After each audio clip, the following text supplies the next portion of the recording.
Hello, hello. Hi, Rye. That rhymes. Hello. Anyways, Thank you it's so much. it's good to have you. I'm super, super excited to hear what you do and who Not Plastic is. But yeah, I'd love to turn it over to you to introduce yourself because I think you'll do a much better job than I will.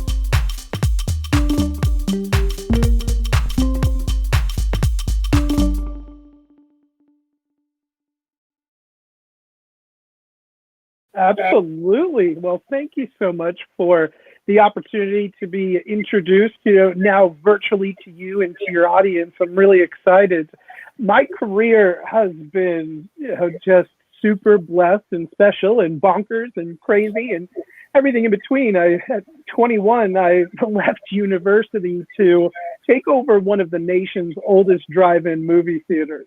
And what possesses somebody on their 21st birthday to do that, I'll never understand. But it was a really unique launch to a career, and it really helped me, I think, look at things creatively and identify solutions to communication problems.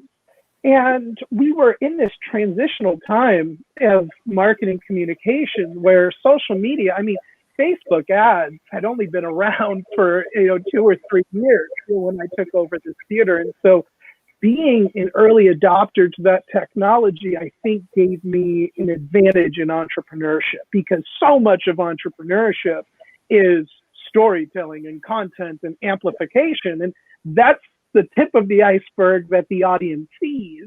Mhm. And everybody knows that, 90% of the iceberg is what you don't see. And so that's the everyday struggles and obstacles of doing this type of work. And the drive-in industry was no different. I mean, they were declining 50% every year for the previous 5 years before I took them over. And I was able to understand a little bit of what was their fault, what was the industry's fault, and where the disconnect between industry and the consumer was. And it was in communication. And I was able to fix that and then realize that there was all of these external industrial issues in the drive-in industry. Hollywood was crushing them. And worked a really unique national campaign with the Honda Motor Company that ultimately saved my theater, my community's theater experience, and multiple others. And from there, it allowed me to really explore industry from a very internal position. I started working with a number of different startups or older businesses looking to create that bridge of traditional media and new media, and how do they acquire a community, because this isn't about marketing, advertising, and PR anymore. This is true communication of community building.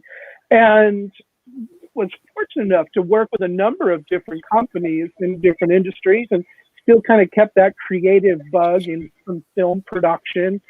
And ultimately, what I found is almost all industries have this common denominator issue around sustainability.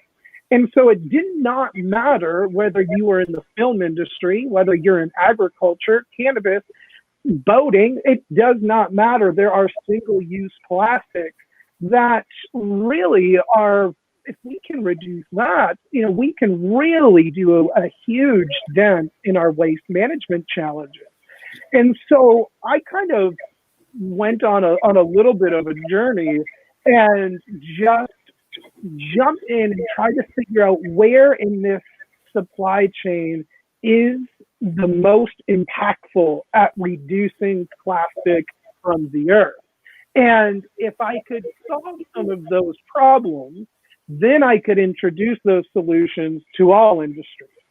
And that's where I'm really excited about the direction that we've taken, with Not Plastic and our partner organizations of, really studying all bio-based technologies, whether it's corn or seashells or hemp, whatever the bio-based resource is, figuring out the right application for it. And I think so many individuals in sustainability and in my space in plastics specifically I think they often struggle with the fact that petroleum has so many applications and so many characteristics that we cannot necessarily fix all of them. And so, one formulator to another, they think that they have the world saving solution. And the problem with that in science, in sustainability, in marketing is that it's just a lie and there's no truth to it because there is no one product that can solve the characteristics of 70 products. And so we have to be more strategic. We have to be more rational. And being in the bio-based technology space, I'd love to tell you that we can solve all of the world's problems. But I mean, there's some large organizations that have been around for 200 years and $1 trillion later, and they're still scaling up. They're still fixing their supply chain. And so it's so arrogant to think that the hemp industry can fix this when industry hasn't been able to fix it, overnight for 50 years. So I'm very cautious in sustainability and in this science because we have opened ourselves up to say, hey, look, we're going to work with all of these different formulas. We have some formulas of our own. We have some formulas of just other brilliant individuals. And we'll look at the application. So whether it's, a case like this that, we want to make into a not plastic solution, whether it's a plastic bag and we want to turn it into a not plastic bag, whatever the application is, we'll troubleshoot and we'll figure it out. And so what excites me is I'm able to kind of be that bridge between entrepreneurs that have such brilliant vision and rational manufacturing of these are the characteristics currently available. This is some hypotheses of R&D that we can go down and look at, but we're not limited to one solution. And so it's been incredibly special and a unique journey because it allows me to work in so many different industries. And zip ties can be not plastic, these bags, and the branding I think of our business is strategically unique as well because it really positions us to have two different types of products in this world, a plastic product and a not plastic product. And so some individuals, plastic bags, this might not be the right application for them, even though they're biodegradable and compostable. Maybe hemp paper is a better application for them. Well, great, because neither one of these things are going to take 200 years to degrade. So we at Not Plastic are proponents of all solutions that focus on their sustainability, their total resources, and waste management. And I think so much of sustainability wants to solve one problem and call it world changing, but we really have to look at all of these problems. And waste management is really what ultimately got us to fix this problem. And so it's just interesting how, all of these ideas kind of come together for real world applications. I've been taken back by the awareness that's been brought to me around hemp as a solution for problems like plastics or textiles. But what it's done is opened up an awareness on how broken the supply chains are down to labor, down to greenwashing.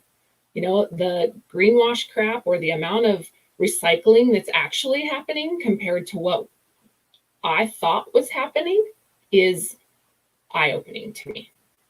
And what's your opinion on the greenwash? And what's your opinion, this image that's being put out that one, your product is organic, right? The way that you're allowed to label products as organic, or the way that, hemp textiles are being imported and not really hemp, they're labeled as hemp and it's not really hemp, or the idea that products are recyclable and they're really not, or the idea that you put product in a waste bucket that's labeled recycling, but then when it gets to the recycling store, the processing plant, is it really being recycled and what's happening to it? And yeah, I was very unaware. I was very unaware of how broken it is and how big of an opportunity for innovation this crisis has brought the hemp industry, or this is awareness to sustainability. And I think some of the issues, yeah, well, I was going to say some of these issues lie in policy making and regulators, because the USDA, you only have to have 25% natural resources to consider it a bio-based plastic.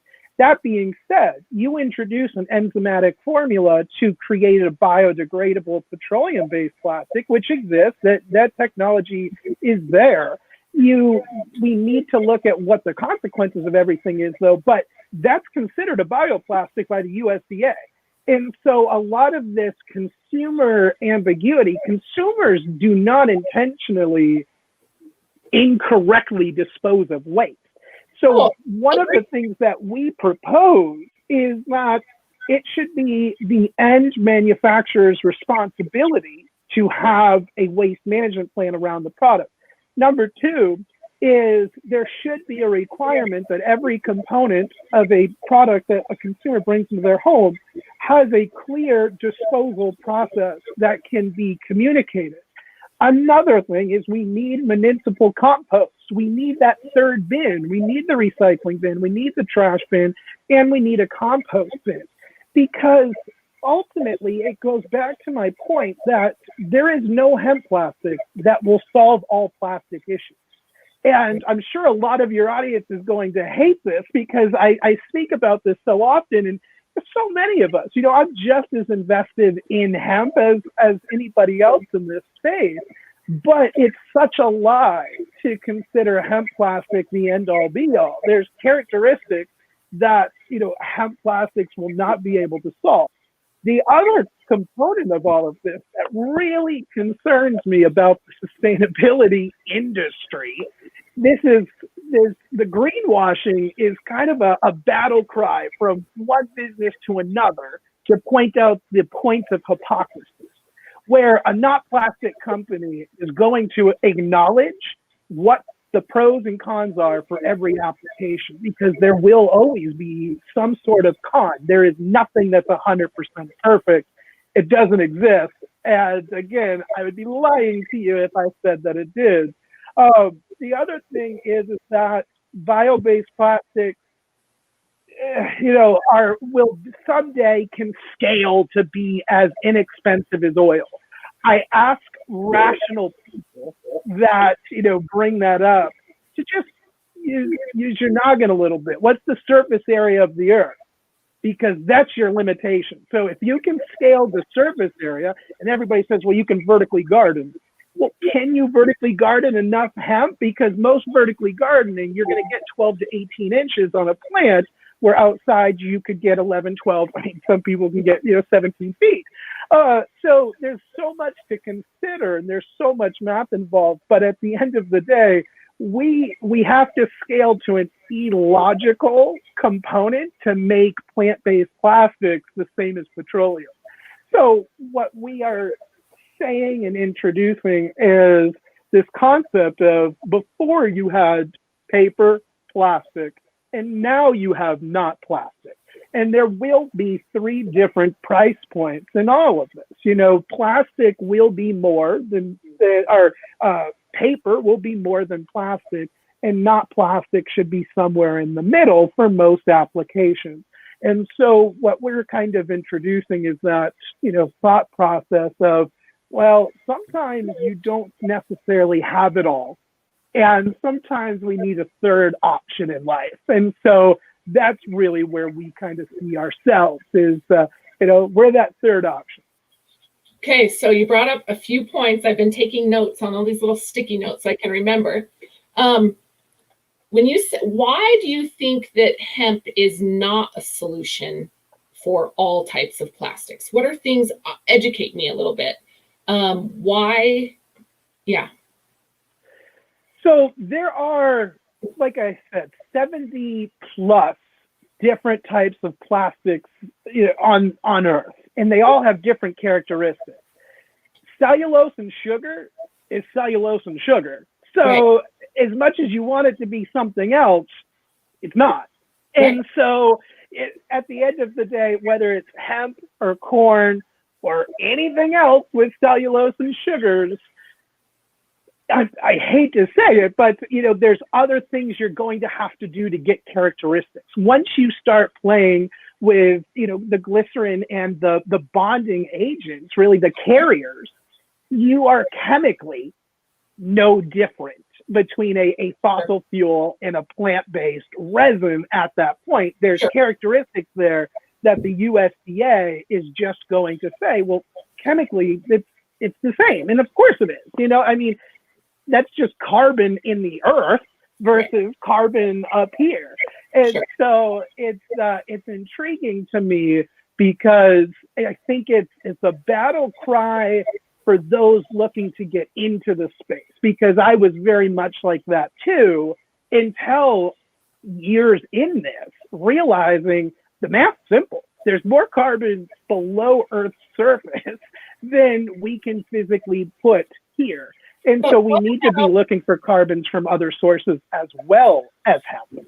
Well, yeah, sure. What about the damage to the earth by mining, right? And extracting the oil or the fossil fuels, compared to the hemp's negative carbon footprint that it leaves, and to the ability to regenerate the soil. How do we speak to cost? And I understand cost when you say plastics here and papers here and not plastics somewhere in the middle, right?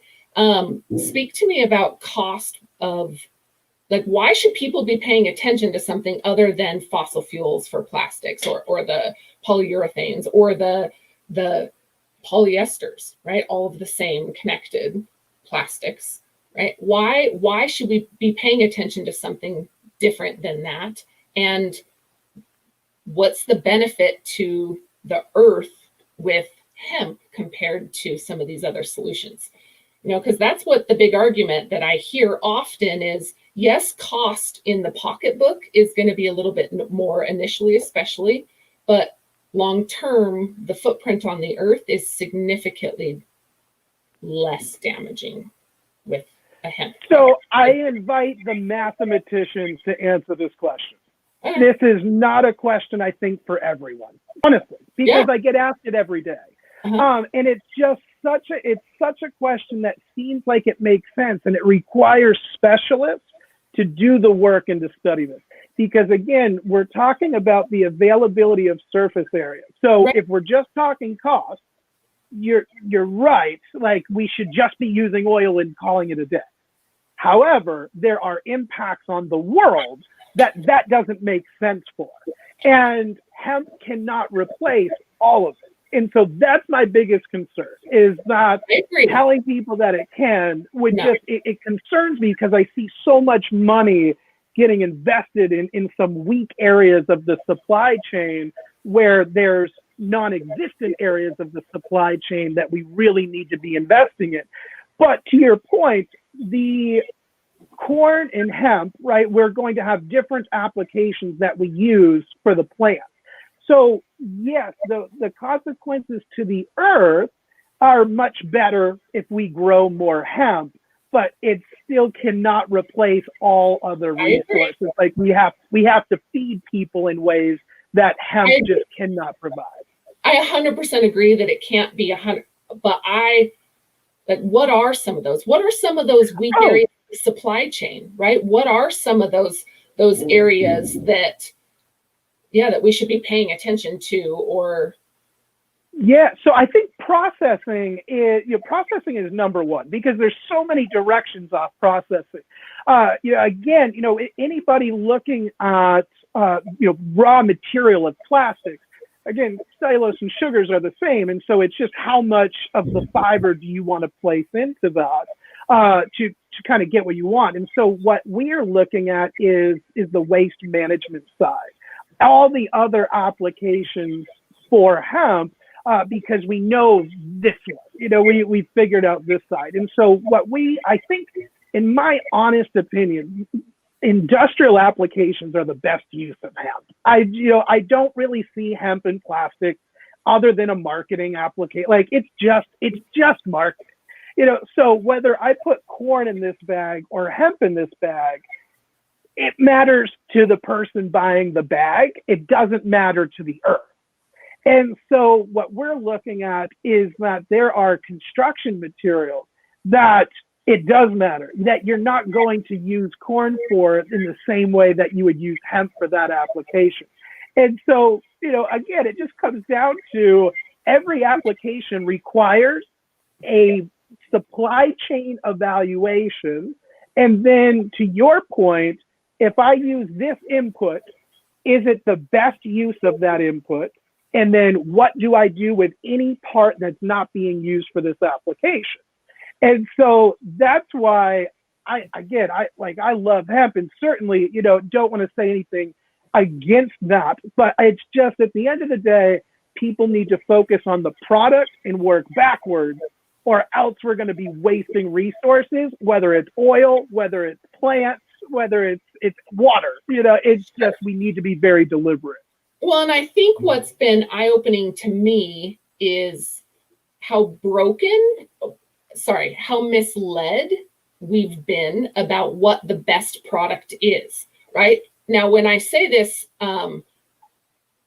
it's only what I've seen, right? I do not understand the plastics supply chain, and I haven't really even dove into it until I started looking into hemp, until I started understanding the supply chain, the value of the hemp on the earth, the value of the carbon footprint, the ability to change a lot there, the transport now, how things have changed, and now more into plastics, right? I forgot where I was going. To your point, man, it's like it all comes, if we look at the product, we know what the right resource is, because that's all it comes down to, is just what's the right resource. So this what I was saying though, is there a chance that we've been misled, and that where the resource is, okay, and I'm going to go corn, okay, I've heard, I don't know, but I've had people talk about how damaging corn is on our earth, and the way that modern day farming has damaged Kiss the Ground, the movie, Kiss the Earth, Kiss the Ground on Netflix. Have you seen it? No, I don't even know when the last time. I think probably when I owned the movie theater was the last time I've watched a movie. I'm gonna send you the link, and you should watch it, because it's about modern day farming and what the effects of on the earth are, right? And corn being something that's farmed very commercially with lots of chemicals often, and anyways, long story short, is the availability of resources. Have we been misled on what the best resources are, right? Based on what's available. And I say this even on imports, right? A lot of people say, well, why would I do that here when I can go to China?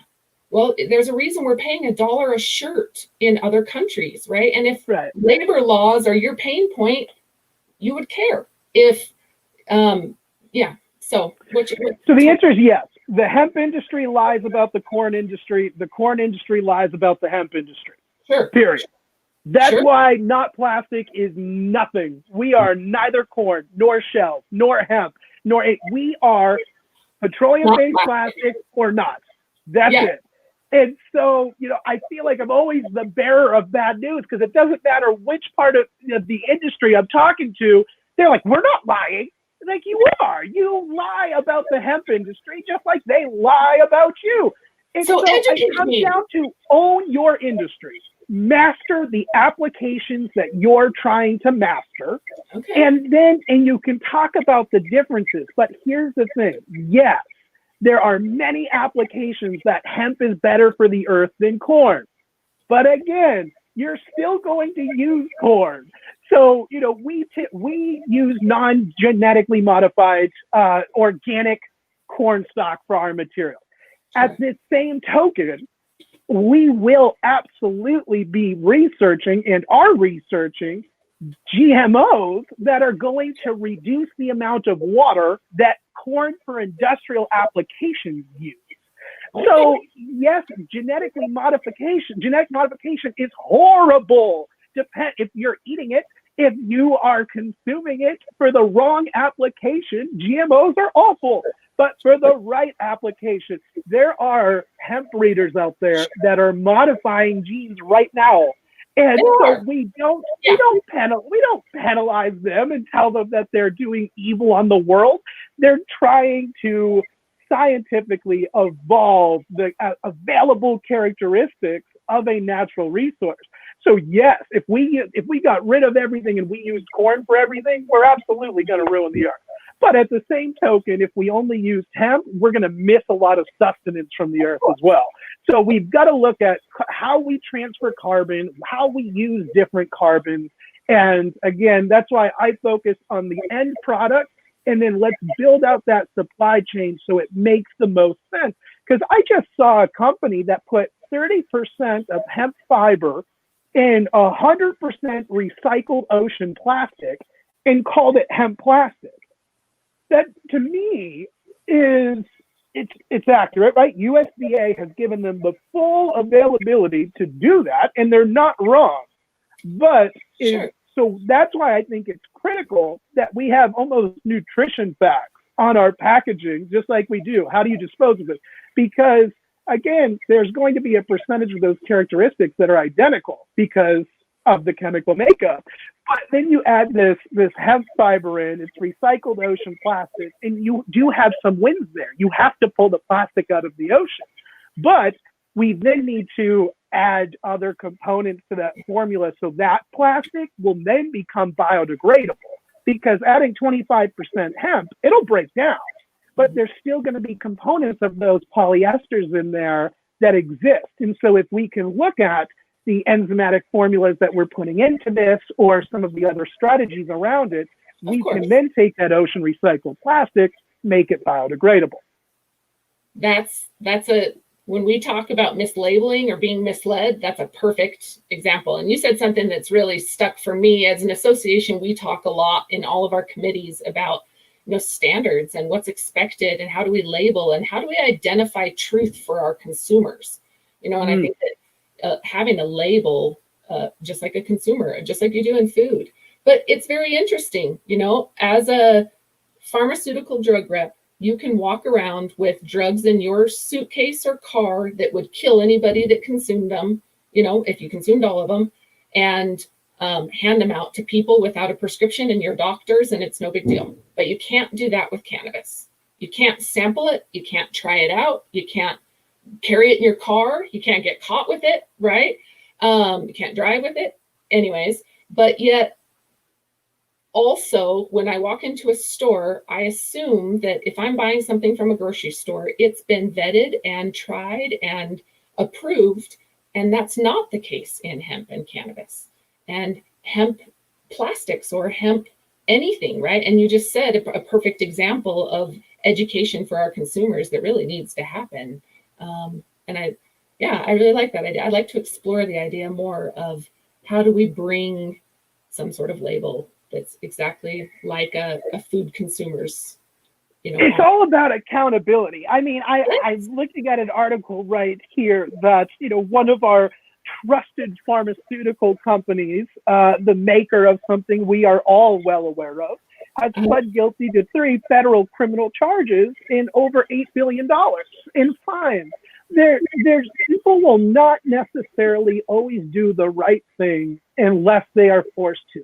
And one of the challenges, for this industry in particular, in terms of battling the petroleum industry, there will never be as much money on this side of the table as there will be on the petroleum side. We will have to rely on ethics and morals. That always takes time because money tends to buy that down, which is another reason why, not plastic. We get called all the time about people wanting to invest in not plastic. Never going to happen. It'll never be available. We'll help connect you to an entrepreneur that uses our material, but we will never, when we first started, we opened ourselves up and we quickly shut it down because the players coming in to try to acquire something like that, they're not interested in solving problems. And that's really all we're looking at is, we don't care about what the right, corn or hemp or cells. We don't care about the resource. We care about removing petroleum-based plastics from the earth. And so once you have investors, my KPIs would change. My one KPI is just more of how much petroleum-based plastic I remove or prevent from going into this world. That's it. And if I open myself up, or my family and I opened up this business, that no longer becomes the case.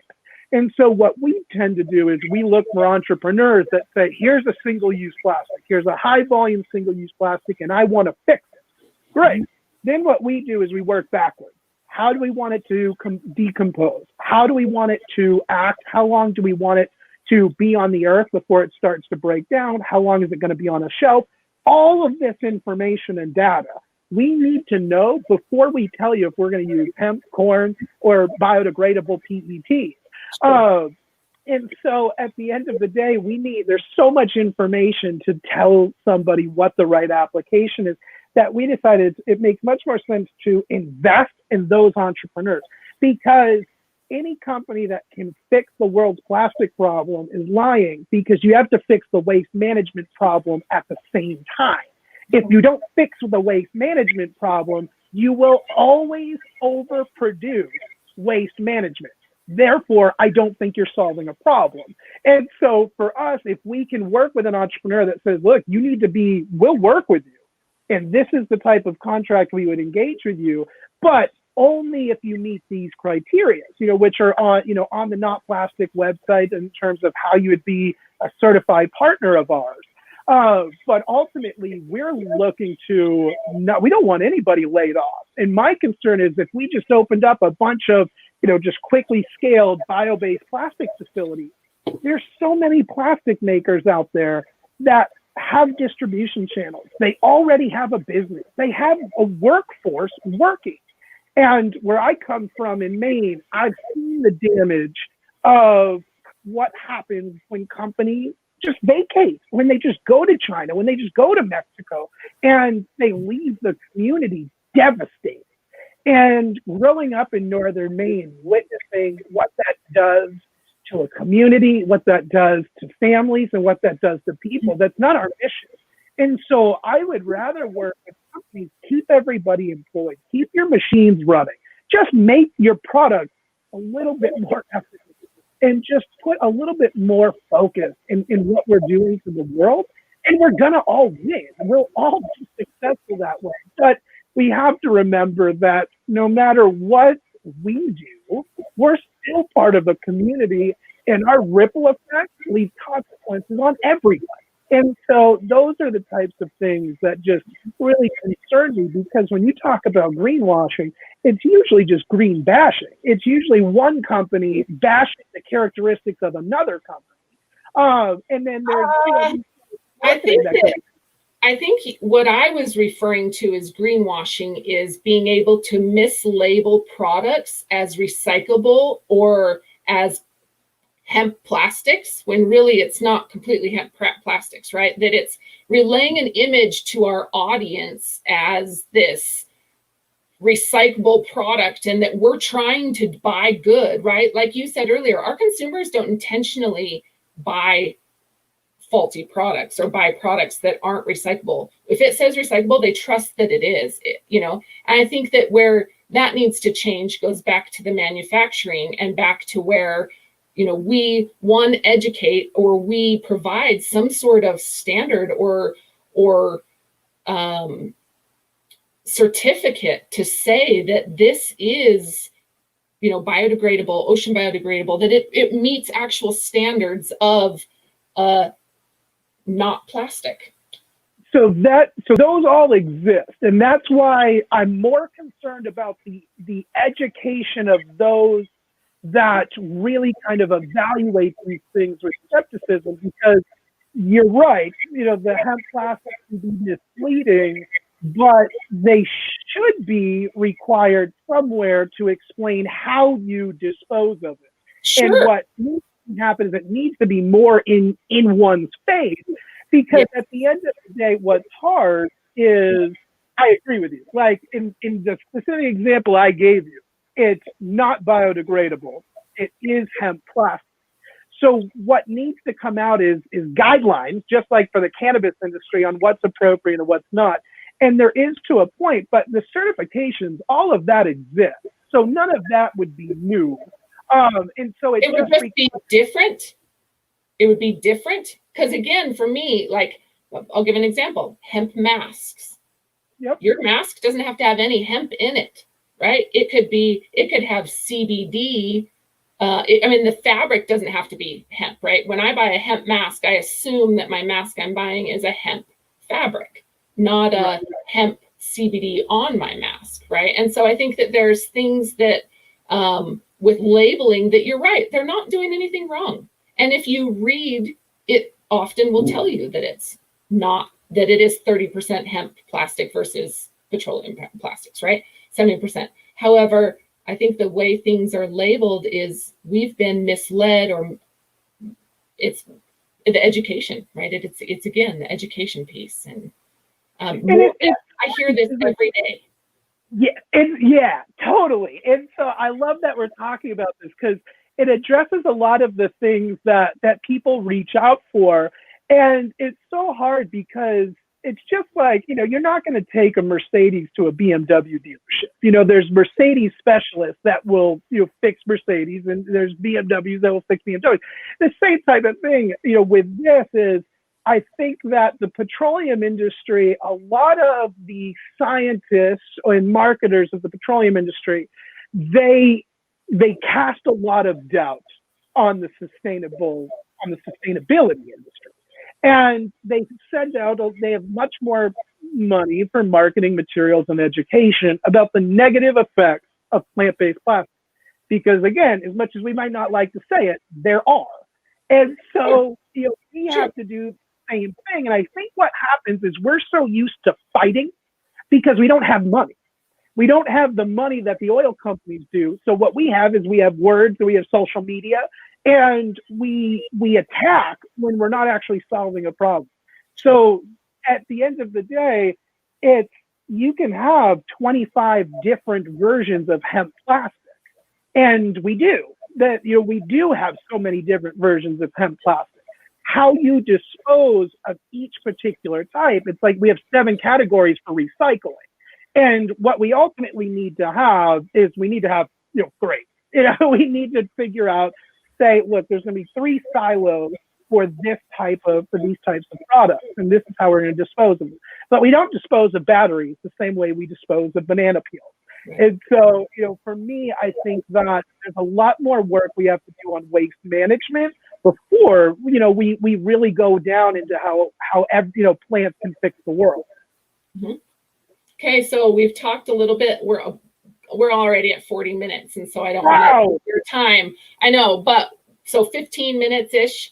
But I want to talk about sustainability. This is something that comes up a lot, and creating these circular, environments that we can be sustainable. And it was, again, eye-opening to me when coronavirus and everybody was shut down, and this awareness that was brought to me around textiles. And I keep going back to textiles because it is definitely the topic that is, it's a group in the Global Hemp Association that's growing the fastest, or I should say that is picking up a lot of traction. And some of the players are very passionate about sustainability and coaching some pretty big players about how they maintain sustainability and around recycling and around waste management. And so I'm interested in why is this a focus, and why is it so important?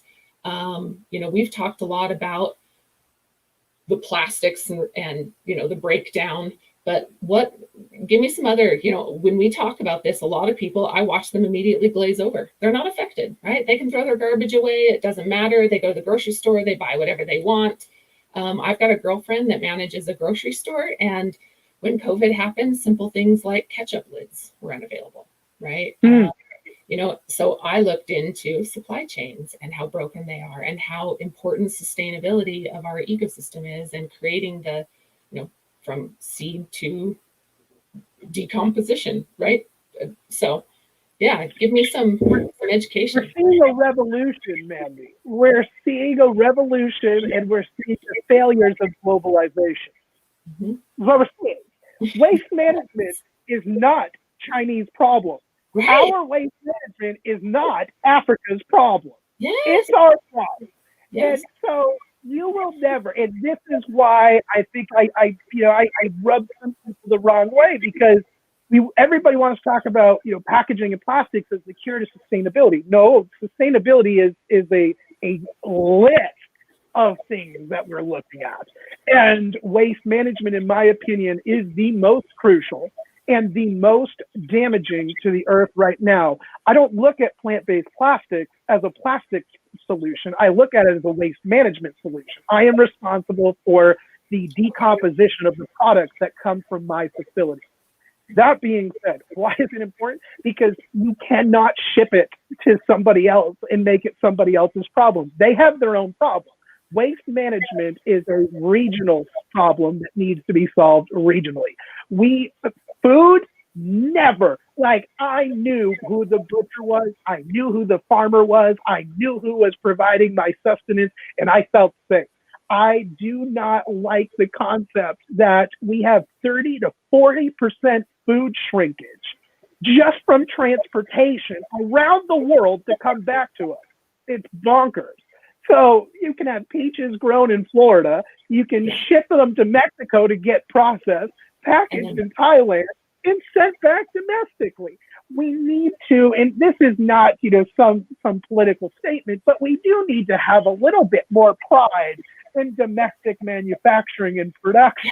We need to have a little bit more pride and responsibility in what we do as Americans in society.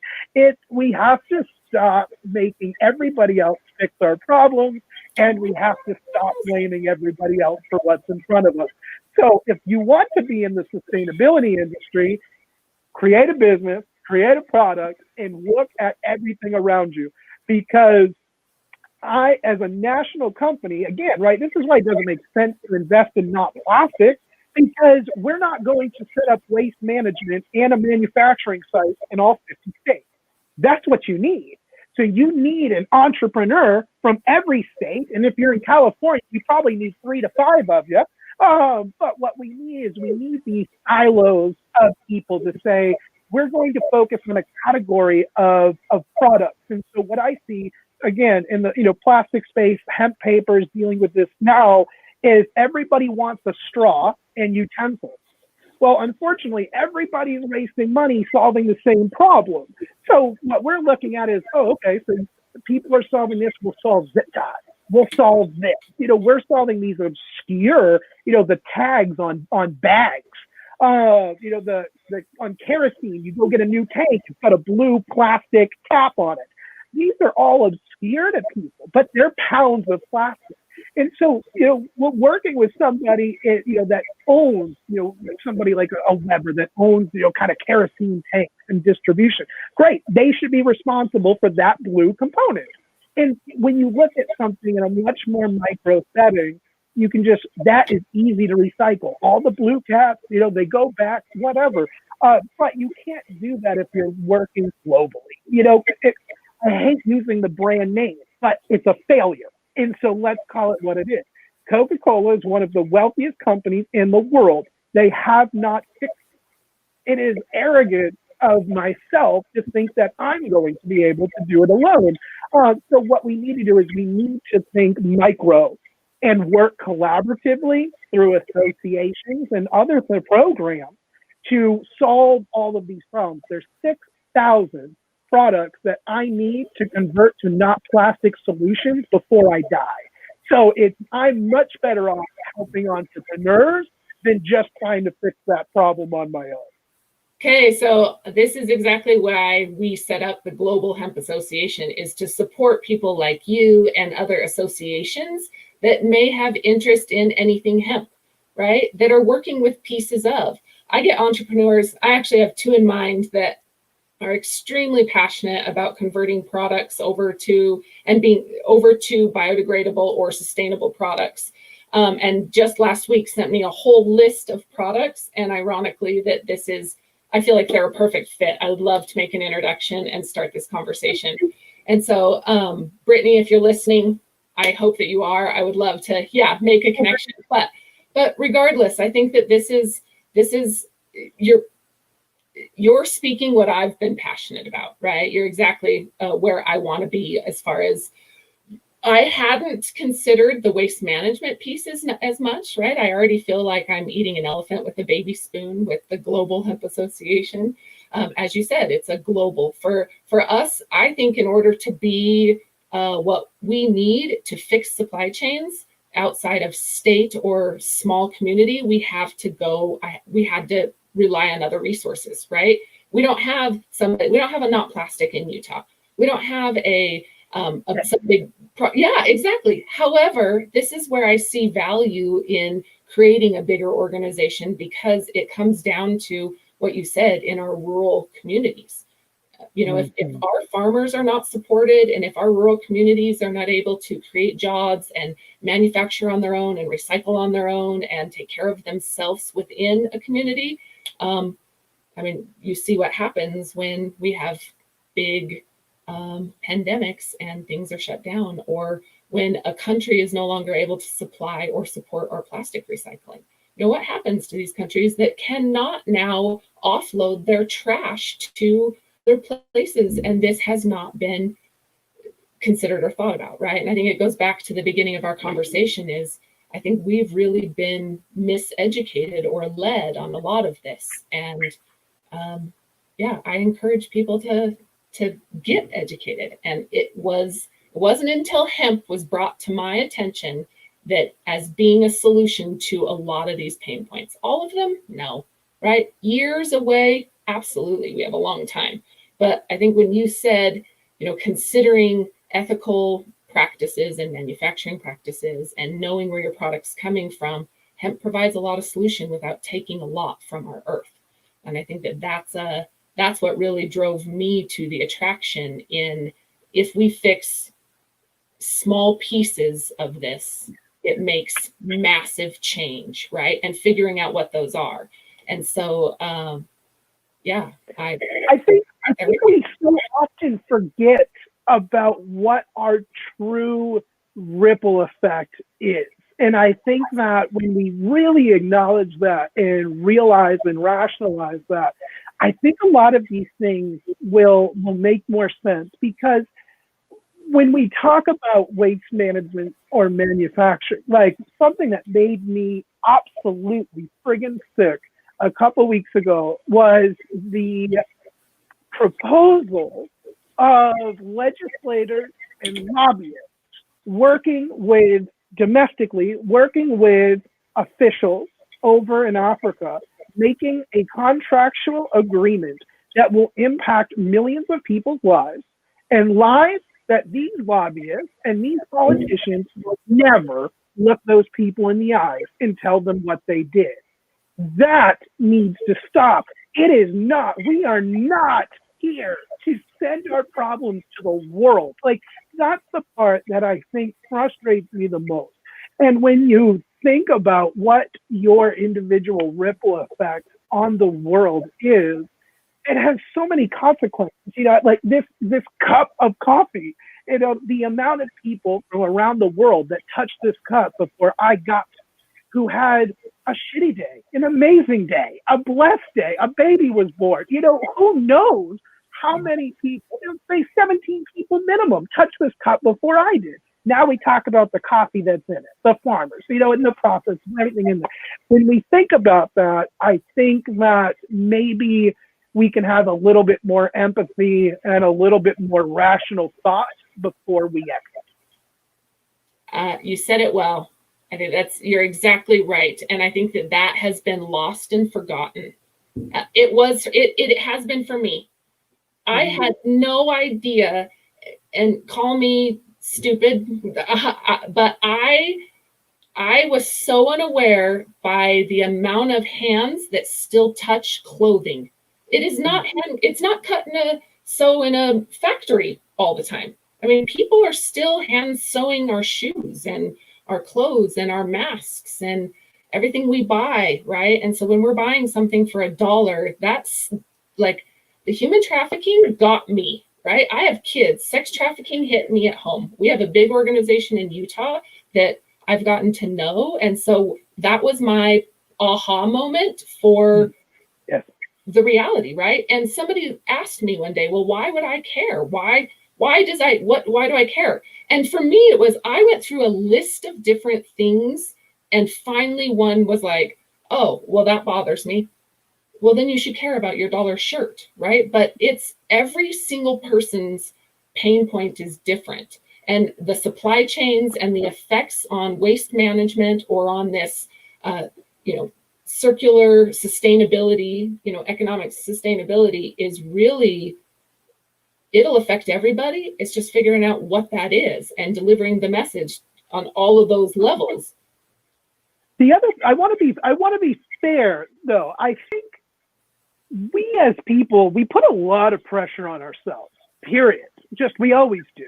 Sure. And one thing that I try to do when I have a conversation with people that are aware, like yourself, and probably like a lot of members of your audience, I would guess, it's okay. It's okay that you didn't know, and it's okay that you don't necessarily know, because back to my point of the BMW guy, I don't want him to know how to fix a Mercedes, because then he's not a specialist at what he can fix.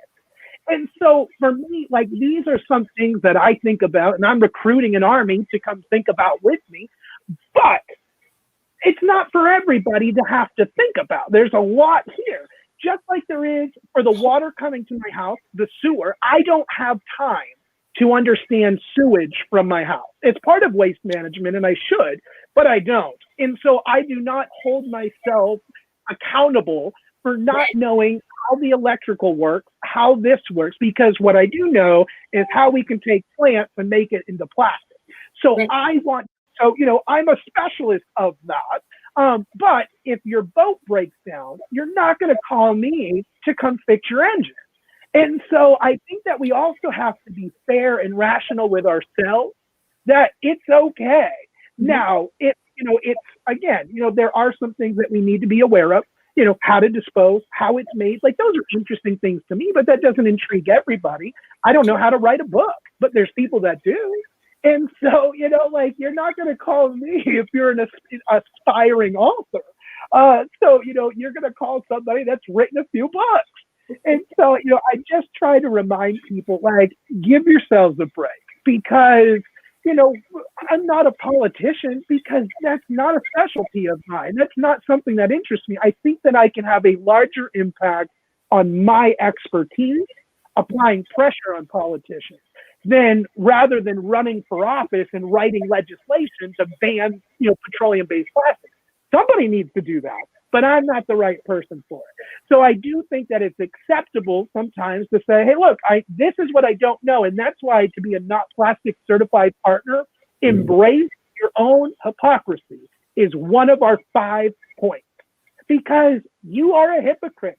I'm a hypocrite. I'm not perfect. I fail at so many things. Sure. And I have to acknowledge that, own it, and then keep going and striving for what I'm going to be better at tomorrow. I love it. I totally agree. Again, another reason why I love this association or love what I'm doing is because I say all the time, I'm not an expert. I don't know, but I want to surround myself with people that do, right? My goal is to never be the smartest person in the room. I love surrounding myself with people that ask questions and understand and want to know. And I don't know a lot. However, I have been misled or not taken the time to educate myself on a lot of subjects that have been brought to life.